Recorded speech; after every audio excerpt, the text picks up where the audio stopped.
I heard, as it were, the noise of thunder. One of the four beasts saying, "Come and see."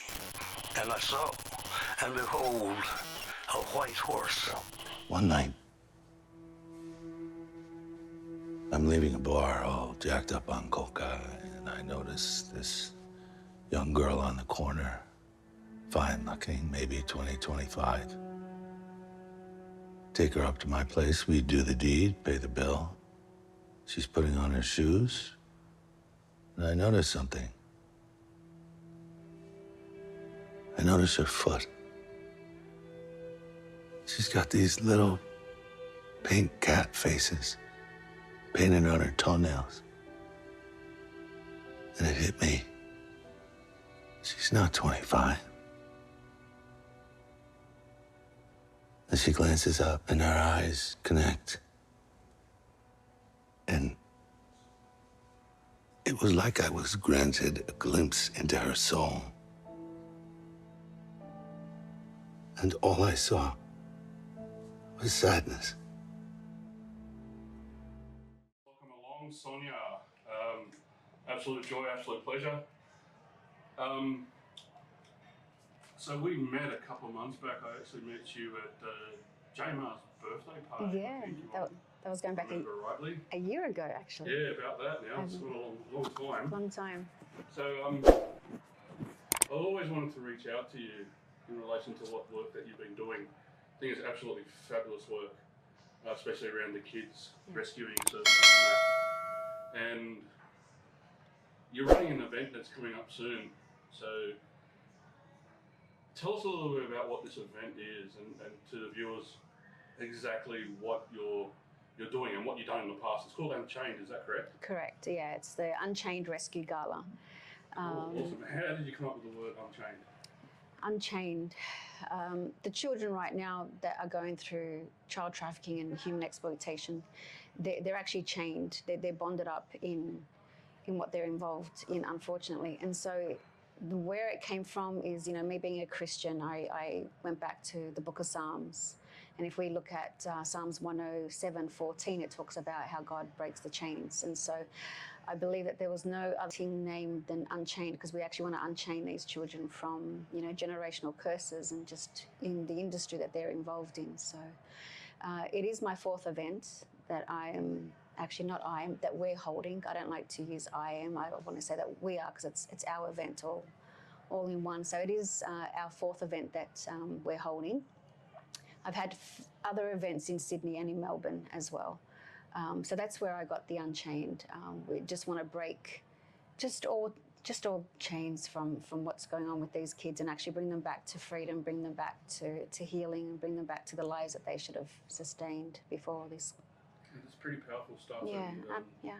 You've also got a production piece in the pipeline at the moment that I'm actually really, really jealous of, if I can say that. Being a fellow filmmaker, but I'm actually proud of what you're actually doing. Thank you. Especially doing the Lord's work. Yeah. So did you want to just let the viewers know a little bit about that particular piece and where you're at with it? Yeah, it's called Proverbs 22:6. Again, that's a book, it's a verse in the Bible. It's raise up your child in God's word, so when they grow up, they shall not depart. And being a practicing Christian, I'm a single mum of 3 children, and so, and even being as a foster parent, I also give out the word of God to my kids and to the children that come into my care. So Proverbs 22:6 is something that every parent, I believe, should adhere to and submit to that verse, because there's 2 masters that we serve in this world. It's either you've got the Satan, which is the dark master, and then you've got Christ, which is the light of the world. So I choose the light, of course, as we all should. But I've watched it, and it's absolutely superb. You've done really well with it, and I think we need more Christian filmmakers out there to do the work that you're doing. Thank you. So praise God that it'll get to the final hurdle. Yes. And that's we need soldiers like you. We need warriors right now, because there is a spiritual war that's happening. Absolutely. So I'm very actually proud to be actually working alongside you. Thank you. And to your right hand side, you have a fellow gentleman that Ray Leary. viewers, this guy should be fundamentally dead. Yeah. Absolutely dead. But you know, he's kicking, and he's doing such enormous work within the community, and that, especially around which both myself and Ray have been trying to, you know, avoid the terminology forgotten Australians, but that's the word that they actually, or the terminology that the government gave them after the Royal Commission and that. And Ray, welcome along again. I mean, we've done a couple of podcasts now, but again, to have someone like Sonia come and sit with us has actually been incredible, to give us support, to give us, you know, cheering from the top of the roof. I mean, a lot of the viewers already know exactly who Mr. Leary is, and that. And what is it for you that you feel right now being able to work alongside someone like Sonia, Ray? Because I know you've been, you know, endeavouring to get someone of Sonia's skill set to work alongside us. So why don't you tell us what you're feeling with that? Look, it's a pleasure to meet Sonia. It's I've heard her stories. I've watched a film of her with it. I think it's one of your podcasts that I've actually sat through. And it was just touching to find out that, you know, Sonia's doing all this work, you know, overseas, and to know what goes on overseas, and to look in our own backyard that it's happening here as well. That's why I've asked Sonia to come on board with us, is because my stand and my fight is for the forgotten Australians not to be forgotten no more, but to be remembered for what we have achieved, for being in the minister's care or the state care for many, many years, you know, not being taken away and put away for 6 or 12 months. Most of these children from the 1930s right through to the 20th century were taken away for most of their childhood, if not all their childhood, and put into these orphanages, homes, church homes, physically, sexually and emotionally abused. Yeah. You know, to know that that's gone on in our own country, know that men and women have survived and had Senate inquiries, had all the inquiries that has been asked of them. They had a Royal Commission in 2013 that lasted into 2017. Thousands of victims come forward from scouts, soccer clubs, anything that was involved with children. These victims came forward and told their stories. And can I just pull you up on that terminology? I know that we've been trying to change that type of wording. You know, I sat in on I guess a presentation at college TAFE the other day, and they used the word victim. You know, for me, I would like to be able to put into the psyche of the public survivor. Yeah. You know, I'm really, really passionate about calling that out, because I think if you're calling people that have gone through what you've gone through a victim, it more or less blankets them for the rest of their being.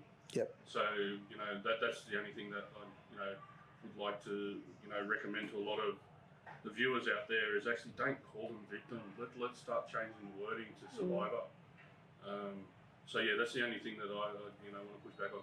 But anyway, Ray, today's about us helping, assisting Sister here in relation to Unchained. So can you tell us and tell, you know, the viewers out there what Unchained is and how they can actually support this, and how you know, guys like Ray can support it? What is it for you that you would like, you know, and working with Ray, what dawned on you? When was the moment that the penny dropped that he could actually, you know, be a fellow warrior for you? Yeah, so most of my events prior to this one, I was working alongside another organisation. So with this event, it's going to be something different. I will be supporting. I wanted to originally support three, not necessarily charities, but three organisations or movements that require awareness. So and the fact that it takes funds to do that, it really bothers me, because I truly believe that when people get to hear the story of Australians, because most of my galas have been supporting children from overseas. So the moment that it dawns me is when I got to meet yourself and you, Sean, and learnt more about, you know, just the story. It broke my heart, and a lot of people would come to me and say, Sonia, you're doing, all of this work, to trying to raise funds and awareness for overseas children. How about children here in Australia? And, being a foster mum myself, I see a lot of fostering children that come into my care that have been abused in the system as well as out of the system. And I wanted to do that because, me growing up as a child, I also had some form of abuse. I think everyone, when you put someone in a room, everyone has had some form of abuse, whether it's physical, sexual, whatever it may be. So what dawned on me is I was just going through some information, just going through some stories, just playing things in my head about the event. And then I thought, you know what, the Australian stories need to be told. We do live in a nation where there is massive corruption, government corruption. I'm not saying all politicians are corrupted, but the majority, most of them are. And those that aren't corrupted, they have a fear to speak up because they don't want to lose their job. But for me, and I know that yourself, Ray, and you, Sean, we're all together. I look at us as we're coming together to simply raise not just the awareness, but also change the law. Because I'm sick and tired of hearing on news that this pedophile, is charged with this and this pedophile got charged with that. But yet when it comes to one of their own, they are untouched. They are silenced. And this is where, so I can't do this on my own. This is where I actually need the support of you both as well. So it's not just about my gala, it is about what I can do for this as well. And I think that everyone that has a platform here in Australia needs to speak up about the Australian kids. So as soon as I heard about this, I actually wanted to bring forth, and that's why I asked Ray to speak at my event, because I wanted the public to know that it does happen, and I wanted people to see and to hear your experience, because it would shed light on them, and because a lot of people truly are oblivious that this even happens. So we need to actually re-educate, whether it's our children, whether it's even the doctrine, even in our schooling. And this should actually be a course that I think we should actually bring into the curriculum. This is something that we definitely need to, rather than them teaching all this rubbish stuff out there. So it dawned on me, because I thought I actually want to make a difference in children here on my own ground. No, thank you. And so, you both are more of a blessing to me in this event. That's incredible. We've also got a fellow forgotten Australian, remembered Australian, who's going to work alongside us. My name is Lorraine Sandra. I mentioned Lorraine. I want to tell you so Lorraine a story. Puckeridge is also This is a survivor of what went down. She's now working in the whole entire space of counselling, and that she's absolutely an incredible sister. She's a fellow Christian as well too. Because that would be she just sent me a message yesterday in relation to most of us surviving Australian, I think surviving congregation down in Australians Wollongong of about are well 15 or so aware of. will actually come We are along to all the event as well too, so they're too actually going to commit. Awesome. So thank you, Lorraine. Lorraine actually helped us out with our TAFE talk that we done about 2 weeks ago. I don't want to extend the Pretty harms powerful onto sister me, as well too, to so I'm any of very you. grateful for that.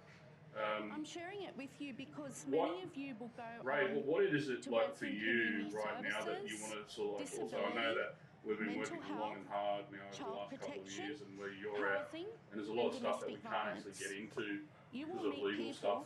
whose But lives may appear functional why do you keep on doing that? I know that you get surface, stoned all the while time carrying for it, Ray. stories of trauma, loss, Why do you and keep on survival doing what you're underneath. doing? Trauma-informed practice It's getting the voice out there, It is the voice personal. of people that Before I begin, had I want you to remember this. in institutions, Every in file, foster care. Every I client, had friends. every Now, as an adult, I every have very angry little reaction, friends because of what happened to every me as a withdrawn child. silence Okay, belongs to a to real understand a human forgotten being Australian, now with a remembered history Australian. you may know nothing Look at about. what they've done, look at what they've achieved in their Once whole upon a life. time, They've been so through I'm gonna have a trauma, little bit of a they've been side raped, story here. they've been Once upon a time, there was a young sodomised, woman they've, called Rachel they've had Francis. great She difficulties was coming born through in the system Podecast, Scotland, and being able and to was the survive eldest that of 4 system. children. And now as adults, I think they Her should be father recognised disappeared during her childhood. And when in Rachel what they, Francis was just what they've achieved. They have achieved a royal commission They've achieved one, two, I think 3 apologies of prime ministers. They've achieved Australia and society now understanding that these things that they were saying back in the 30s, 40s and 50s were still existing in the 70s, 80s and 90s, and nothing had changed. This is why they needed a Royal Commission to bring out all the survivors that had held everything for many, many years. And I think this is what it is about me. I have a bee in a bonnet that I've seen a memorial in the Botanical Gardens worth $3,500. And that's supposed to represent 500,000 children put into state care or the minister's care for not 6, 12 or 18 months, most of their childhood. So why I keep fighting this and why I think it's important for the community, society to know that it did happen and it is still happening and we need to stand by. Speaking about that, like if you want to turn, I've just printed out some stuff in relation to today's talk. If you go to the scale today, exploitation of Australian children rising. You look back at 2018, guys, if you want to turn to that page. It's just getting phenomenal, right? Yep. You know, back in 2018, there was 14,285 that were online sexual exploitation report from the AFP, also from ASIO as well, that got involved well. Then 2022, right up until now, is whereby it's quadrupled, guys. It's 82,000.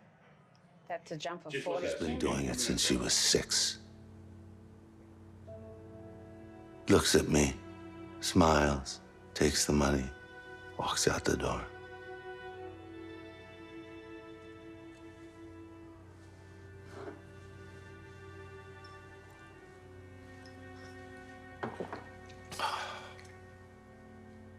All of a sudden, I'm hit by this tidal wave, this tsunami of darkness.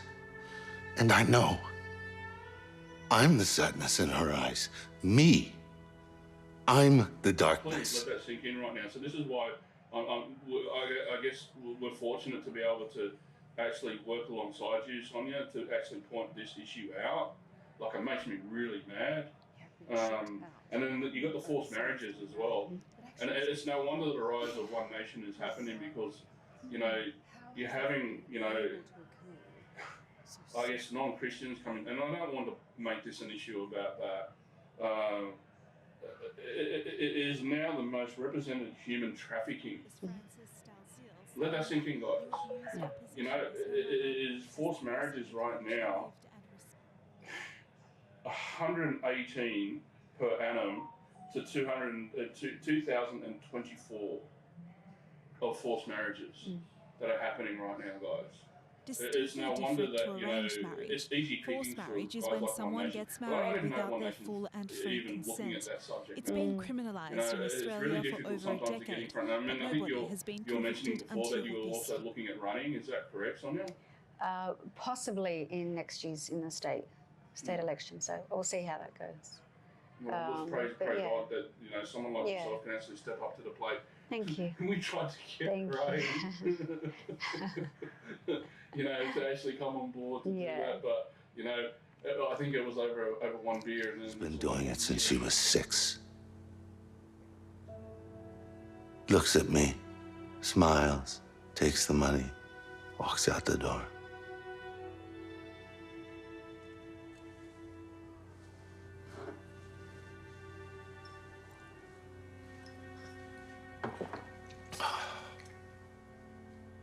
All of a sudden, I'm hit by this tidal wave, this tsunami of darkness.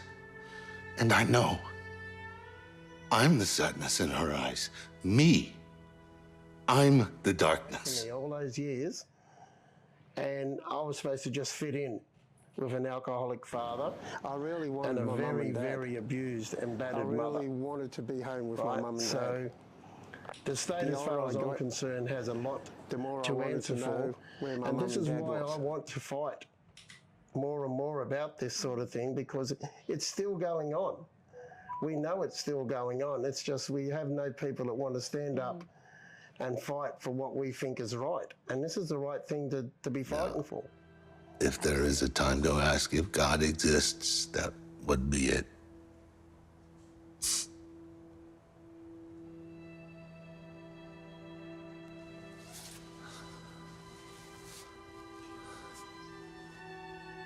So I did.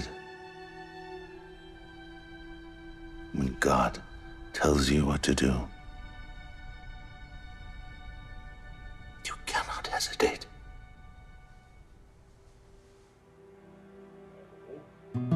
So yeah, back in 2016, me and Kate Shayla, it took this woman 5 years to actually write my book with me, because it was just so traumatizing to sit down day after day after day after day for 5 years to try and put my story together, because it was just so confronting to her that's written 3 books about Burnside. She was in Burnside. Her husband was in Burnside. 13 other friends was in Burnside, you know, and we're talking about 30s and 40s. So nothing's ever changed, and this is why I feel we need to be educating the community today about, look, I got taken away, put into care, time and time again, taken back to my family.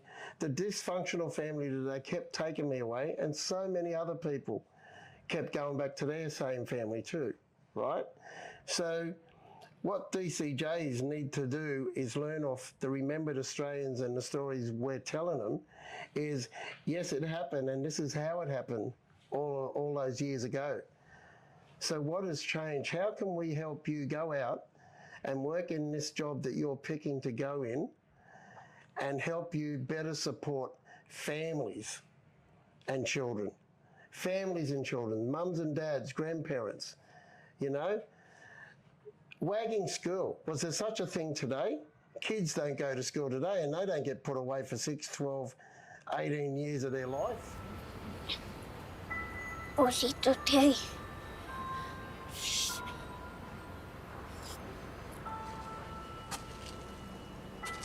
Sonia, do you want to tell us a little bit about the donors and that, all the people that are coming along to your event, and how other people can actually help you out?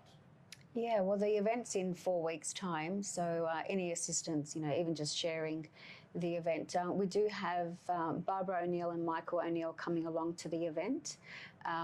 For those that don't know, I ran with Michael in the federal election last year for New South Wales Senate. So why I ran is because we truly have no God-fearing men and women in Parliament, in government. Because as you know, in the upper house and the Senate, we get to block legislation. And so legislation comes to us, the lower house, it, you know, brings it to us into the Senate. We get to say yes or no. And unfortunately, all the bills that are getting passed through right now is because they have their own agendas, and therefore they don't fear God. And so that's one of the reasons why Michael and I, we ran. Regardless of the success rates or not, at least we are actually out there as a Heart Party, because the Heart Party is an acronym, and the A in the heart is accountability. Yeah. And so we wanted to hold every single person in government accountable to what they've done, including people, you know, with your story, Ray. And the thing is, what frustrates me, I'm not an angry person, but when it touches on trafficking and government corruption, this is where the mama tiger in me comes out, because because you know I've seen a lot, and I've heard a lot, and I know that you've endured a lot more than I could ever possibly watch or see. But the thing is, what frustrates me with Australians is that, you know, we're all saying, yeah, we've got to do this, we've got to do that, but where are they? Like, where are these Australians? I mean, I can only say so much, you can only say so much, but collectively, how much more of a dent can we make? So I'm tired of hearing Australians say, Sonia, we want to be able to help, but how do we help? Now, I'm telling you, here's a solution. A solution is speak up. jump on board. If you have a platform, you share it. Come to the event. Every ticket that's been sold goes directly to the 2 organisations for raids and rescues, and also to help Ray and yourself to get this story out in the public. And the thing is, what bothers me again is, unless it happens to your own, people don't want to know. Yeah, 100. And this is the reason why a lot of people say, we don't want to go there. Why don't you want to go there? But if this was your child, I'm sure you would sell off your home in order to put it out there and use the resources as much as you can because it's your child. Me being a mother of 3 and a foster mum, you know, my children, yes, they're my children. But when I look at someone else's children, I'll do the exactly same as to someone else's child than to my child. So I don't need to have gone through that. If I can support, if you are in Parliament, if you have a platform, if you have funds, if you are someone that's well connected, if you are free on the 18th of July, not only are you going to be witnessing, because there's going to be 2 real-life rescuers coming to speak. Yeah, wow. There's going to be someone from Destiny Rescue. He's a dear friend of mine, and so he's coming along, and also a gentleman by the name of David Armstrong. So he's from Do you want to tell the audience a bit about Destiny Rescue, what actually they do? Yeah, so Destiny Rescue, they're an organisation that rescues children from sexual exploitation, human trafficking. So 5 years ago, I personally funded a raid in the Philippines, and from that raid, we were able to rescue 19 young children as young as 5. And so from that, we were able to do 3 other events in Sydney and Melbourne, raise 140,000, and 50 other children were rescued from that. But 50 is nothing compared to the millions of children out there that are still going undetected. And as you know, it's a $600-700 billion industry. Yeah, it's massive. And like I was saying before, you know, every time that we talk about it, you know, if you compare child trafficking to the drug industry, to the weaponry industry, with drugs, you can only use it once. With guns, with a bullet, you can only use it once. And with children, unfortunately, they are sold 10 times a day, if not more, you know. And I just want people to put in their minds, when you put your child to sleep and you say goodnight to them, those are the times that they are getting woken up to do work. You know, and you're looking at as young as 5-6 years of age. So it is so important that people get behind not just Unchained, but Ray's story, and get behind opening their mouths and stop worrying about what the government's going to do, you know. And I know that you know, I just asked Ray prior to this, how much of this book is actually your life? And it was 50%. That other 50% should have been in there. And this is where it bothers me, that we've got to worry about defamation, we've got to worry about laws, we've got to worry about government corruption, we've got to worry about lawsuits and this and that. But if it was one of theirs, so for instance, if a government official's child was going through this, I'm sure it would be totally different. So this is where we need to bring forth, and we need mouths. We need people to speak up. We need warriors, and it's not about being a Christian. You just need to have a heart. 100. That's simply what it is. Absolutely. Because these children, they once laughed. They once had dreams. They once had their lives ahead of them, and we can clearly see at the age of 18 months old what that did. His foundation, your foundation, was broken at a young age from the system, and that was a systematic failure because of government. And so this is where we're all called to be, you know, regardless of what faith, wherever you come from, we need to stand hand in hand. Tu nombre de verdad.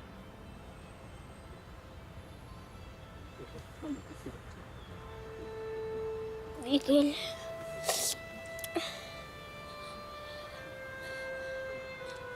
Miguel Aguilar.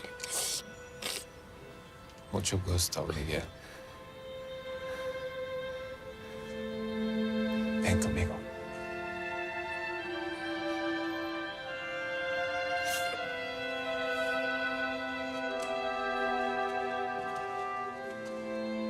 Why don't you go right over there? Okay.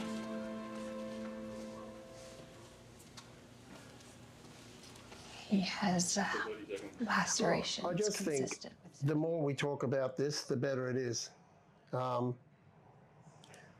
We haven't had a voice for many, many years. Now we've got a voice. Now we've got people that are listening to us. I think to keep the voice going, you know, if you're a victim or you know a survivor, if you're a survivor and you're out there dealing with this on your own, there are people like me, like Sonia, reach out to us. We'll listen to you, we'll believe you, we'll support you. Yeah, that's great. Sonia, how can we support Unchained? What is it to the audience right now that you would like to throw to, and how you would like to? What is the call to action for you? To me, it's all about numbers. Without numbers, we can't make a change. And the reason why we have the government that we do have is because the majority picks them. And so this is where we need to shift the majority into this. So in order for Unchained to be successful in terms of getting Australian voices out there and their stories out there, then I urge every single one to come to this event. Ray's story is going to be told as a survivor, so I employ everyone that is free on that day to please come along, and then it'll open many other doors from that. So I actually don't want this to be just an annual event. I actually want this to change the lives of people and also change the laws, change everything. It's not about just the numbers. We do need change. And the thing is, we can't expect different things by doing the same thing. Yeah. And so, sanity, so we need to. Our minds need to shift. We need to re-educate ourselves. We need to re-educate the system. We need to re-educate the children. So we need to also point out to the children, hey, if this happens, this is what you do. So we need them to be aware. And this is where there's not enough education. There's not enough resources to actually help these children. So if you are available the 18th of July, I ask you if there's anyone out there that could be there, anyone that is free on the 18th of July, I ask that you come along to this event. There's going to be a lot of people at this event that can actually truly make a difference. I can't do this alone, and Ray can't do this alone. So with your support, we ask that you come along, just hear the voices, and it will truly touch your heart. On that night, there would be a 19-minute proof of concept of my Proverbs 22:6 that's going to be displayed. It is quite controversial, but it is something that needs to be said. Unfortunately, people need to see things in order to know it happens.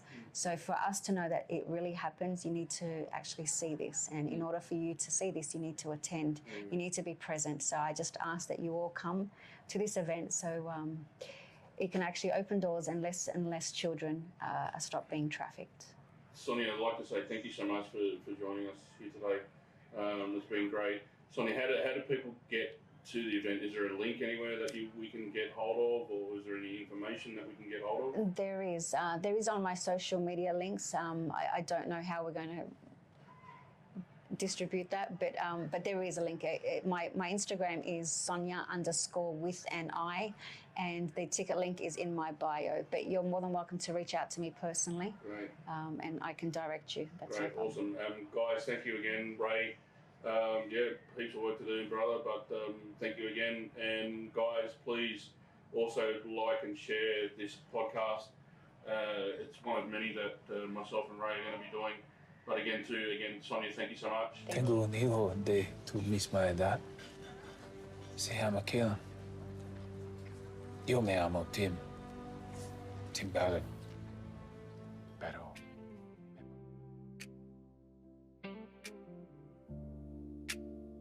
I was a kid, I didn't know what was normal inside that home. I stayed quiet, I stayed low. I learned early on my own. I learned how to stay small, how to freeze when I heard the walls, how to never ask at all, how to disappear down the hall. I was a kid, I needed someone. I was a kid, nobody come. I didn't get saved.